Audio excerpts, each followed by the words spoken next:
Thank you and welcome to the show this morning. The topic this morning is the National Association for the Advancement of Colored People, Challenges and Opportunities in 2008. And of course, we're fortunate to have with us a longtime member of the National Association for the Advancement of Colored People, Dr. Kimbrough. And of course, Dr. Kimbrough, let me welcome you to the show this morning. It's my privilege to be here, Dr. Haney. Well, Dr. Kimbrough, I can simply say that you are certainly no stranger to our audience, nor are you a stranger to Nashville or in terms of the United States of America, because you've been involved in this whole activity dealing with the NAACP for a long time. And what I wanted to do this morning was to simply give you an opportunity to talk about how you first became involved with the National Association for the Advancement of Colored People, and move on through there, and then perhaps mention some of the things that might be some of the challenges and the opportunities that we as individuals have. And we've got a young man who's going to also come later to talk about what young people are doing in the NAACP. Let's do it from that perspective. Well, I'll try to be as brief, and that's very difficult, but it's a pretty long road. But when I went to Tuskegee in 1956, there was no NAACP in the state of Alabama. The state of Alabama saw the NAACP as a threat to their so-called Southern way of life. And that meant that black people couldn't vote. You let them stay in the line maybe for long hours at a time, and still they get up there and you ask them how many bubbles in a cake, a bar of soap. So they still didn't get registered. So inasmuch as the NAACP was non-existent in the state of Alabama, when I graduated from Tuskegee in 1960, that's one of the first things I did when I had an opportunity is take out my membership in the NAACP. Because I knew if that many people were against it, it must have been very good for me. Of course, the NAACP, as it met its challenge then, it was organized to see that there was social, economic, political justice. Education, for instance, was one of the goals of the NAACP, to see that the African-American colored people, if you would please, had an opportunity to have an unfettered education. So, and the challenge is still there now. It's still there now because we just see that this redistricting, it's racial orientated, and call it what you will, but when it boils down to it, you have segregated schools. And so in a real sense, you believe that it is as important for individuals, Dr. Kimbrough, to be involved in the NAACP today as it was when you started, became involved in the 1960s. Would that be a fair statement? Well, I think someone has said, whatever brings you out of the water, you use that to keep you afloat if you're drowning. And it was the NAACP on the February 12th, 1909, that came into existence to deal with a number of the inequities, racial inequities in our society. And do we have economic justice now? Do we have political justice? In fact, this 2008 campaign is boiled down to, unfortunately, it has to involve race. There's always this need. Politically, economically, we do not have economic justice. Our communities are deteriorating because young blacks, this is not to give an excuse, we need to behave. It's unacceptable behavior. Many of the robberies, the thefts, if you please, the killings, if you would, take place because people are disorientated in our society, and the spin for this disorientation is racial injustice. Very good. And of course, Dr. Kimbrough, we're getting ready for our first commercial break. But this is the information that we wanted to receive from you in terms of where the NAACP stands in 2008.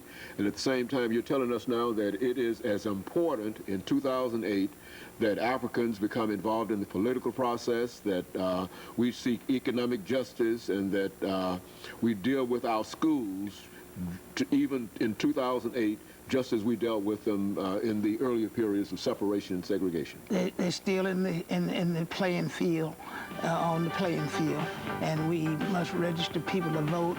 We must do whatever we can to see that we have pride. Very good. And let me thank you for bringing that information back. And let me encourage our audience to tune in for the second segment of our show.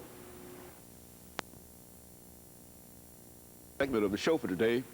The topic is the NAACP in 2008, challenges and opportunities. And earlier we spoke with Reverend Dr. Kimbrough, dealing with the National Association for the Advancement of Colored People and how he became involved in the National Association.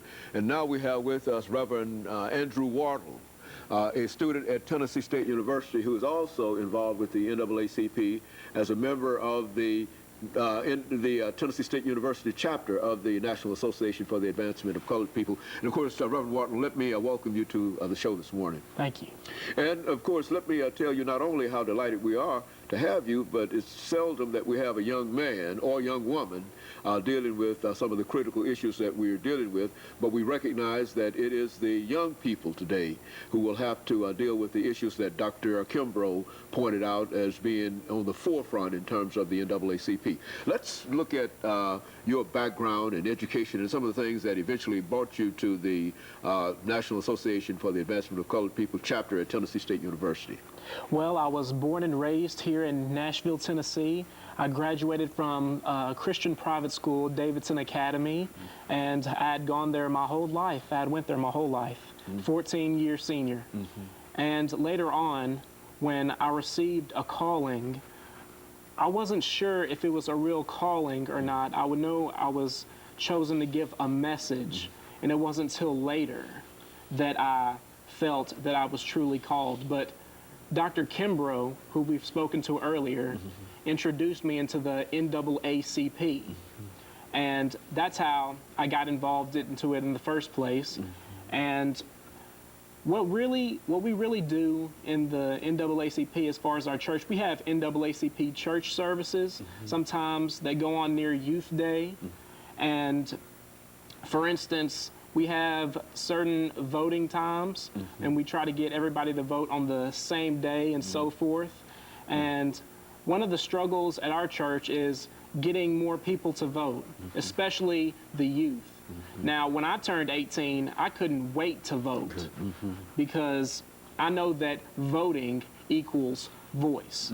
And, you know, Dr. Kimbrough and Pastor Bowman, our pastor, Reverend Raymond Bowman, he asked if anyone was not registered to vote. And I was embarrassed at first because I raised my hand and I was the only person in the church with my hand raised. But later on, I figured I didn't care because it needs to happen sometime or another, and I want to vote as many times as possible. And of course, being 18 and just starting to vote is the only time that you could really vote. I mean, you might not have been registered, but the very fact that you could become involved in the process. Now, what do you think, being a young person yourself, and understanding that up until this season, I think, that most young people were not that interested in the political process. What do you think that is the reason for that, and what can we do in order that we might be able to motivate our young people to understand how very, very significant the NAACP is, as well as the political process is, that they participate in the political process?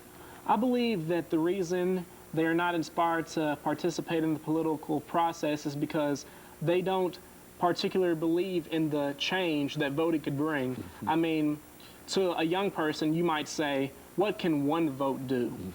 You know, I have my family voting, I have my cousins voting, I have my adoptive parents voting, you know, and I'm just a kid, I'm only 18 years old. What is voting really going to do? I believe that they do not vote because they do not see the big picture. If they would look at it, vote equals a voice, then it would change everything. Voting has to do with just about everything nowadays if you want a voice. We're having issues in school. We need funding for elementary school, high school, colleges. We have environmental problems and so forth. And so we've got all the issues are still there, and you believe that if more young people became involved in the whole process, that it might not change that much, but certainly it would have to be a change because of the number that could be involved. Is that it? I do. Vote equals change. I was talking to one of my workers the other day, and I asked them if who they were going to vote for in this upcoming presidential election, and they said, I don't vote. I'm not going to vote at all. And I said, why not vote? And they said, because I don't want to be blamed about which candidate that I picked for, and if they win, you know, I don't want to have the blame on me because I voted for that person. Does that seem to be a logical kind of reason not to vote to you, though, Reverend, even though, you know, it might be young people? Does that make sense? When I was a lot younger, I thought that might be a logical reason, but I definitely do not now, because this was a grown woman that I had talked to, and I just don't believe it's any excuse. But once again, she may not know what voting does. And I figure, you know what? She deserves to vote just like anybody else. She pays her taxes, doesn't she? Where she deserves to vote. And whether win or lose, the vote is still very, very important. Yes. You know, one of the things that we find in terms of dealing with institutions of higher education is that there's a reluctance on the part of young people like yourself to become involved. Now, what can we do in order to strengthen their participation in this political process, this upcoming political season? I believe that we need to emphasize the importance of it everywhere we go, not just in church, not just in marches, but in elementary schools, where from kindergartners on up, we have to sponsor these things everywhere, whatever it takes to get their attention in the right way. Very good. Excuse me. Now, I think we'll have our second commercial break here very, very soon, Reverend. And what I would like to do during this final segment is to deal with an individual who has some information dealing with environmental issues, because I think that the NAACP has now gone on record as being, as understanding how very, very important these environmental issues are. But in case that does not materialize, we would want you and Dr. Kimbrough to return and to sort of give us an overview, one from an individual who has been involved in this process for a long time, and another from a younger individual who has just become involved in it. And perhaps we might be able to get sort of an interchange between the two of you that would be helpful not only to the young people who become involved in this process, but would also be helpful to all of the others, perhaps even to that young lady whom you mentioned earlier, that felt that she didn't want to be responsible for whoever they might put in, and then to somehow make her understand that she's going to be responsible whether they win or whether they lose if she votes. And of course, I think that's what we want to try to do, to simply highlight the importance of the National Association for the Advancement of Colored People. And of course, we'll be back with our audience following this very, very short commercial break.